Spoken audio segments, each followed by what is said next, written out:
and welcome to Hollywood.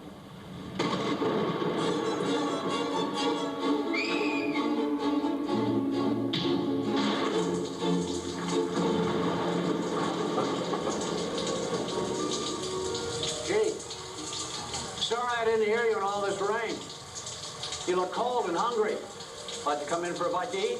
No, I tell you, they'll not be feeding their ugly appetites with my food or my son. Movies that would keep audiences in his total control. He would lead them down a path of expectations, only to suddenly send them off in an entirely new direction. This was known as the plot twist, and Psycho was its premier example. Now combine this with the photography, the editing, the soundtrack, and all the other technical elements. The final result was just as Hitchcock planned, to hear the audience scream.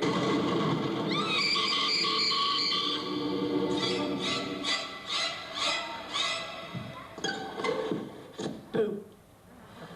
Alfred Hitchcock was a genius when it came to implying violence in a scene. He would use camera work, camera angles, and different effects.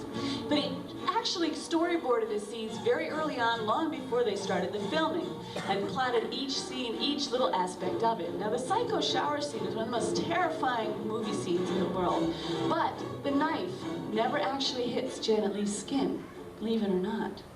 Now, it took them weeks to get this all together. It took them 8 days to shoot it, all for 3 minutes of film. Now, they had 65 different angles in that scene.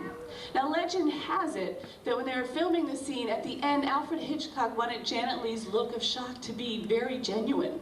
So they put the warm water that was in the shower and replaced it with ice cold water. So Janet Leigh's reaction was truly chilling. Now, before we go to the next set, I want you to take a look at that famous Psycho shower scene. And remember, the blood in the scene is chocolate syrup. Take a look.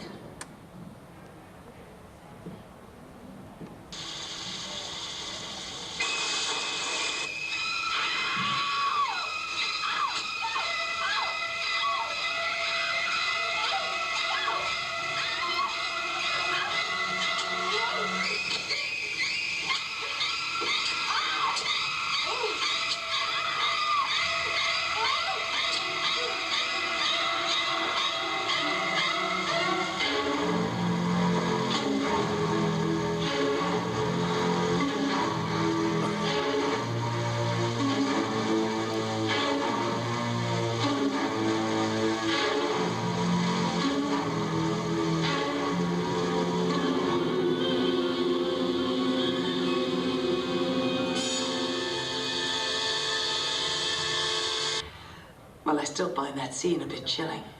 It's a classic Hitchcock. Hello. My name is Kim Novak. I did a film for Mr. Hitchcock called Vertigo. It also involved icy water.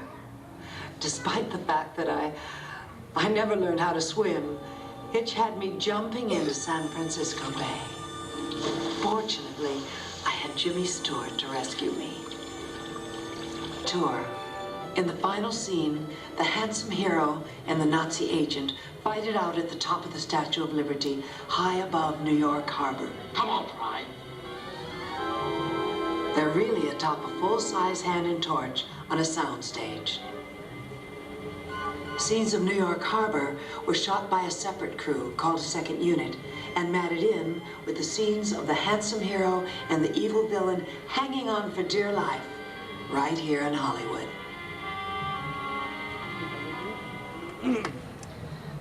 Hello there. Now, of course, we could not put our actors in jeopardy by hanging them 300 feet above New York Harbor, as you see in this scene here from Saboteur. Now, Robert Cummings, how are you? Now, both these young men are going to play the same part of that villain who is in a terrible state, just hanging by a thread.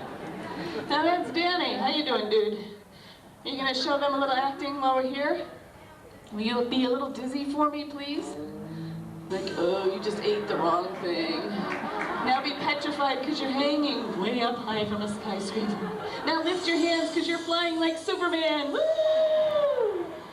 Danny, you got a job. Oops, hang on again, you're hanging off the Statue of Liberty. Now, gentlemen, you both know what to do, right? big that coat is on these guys.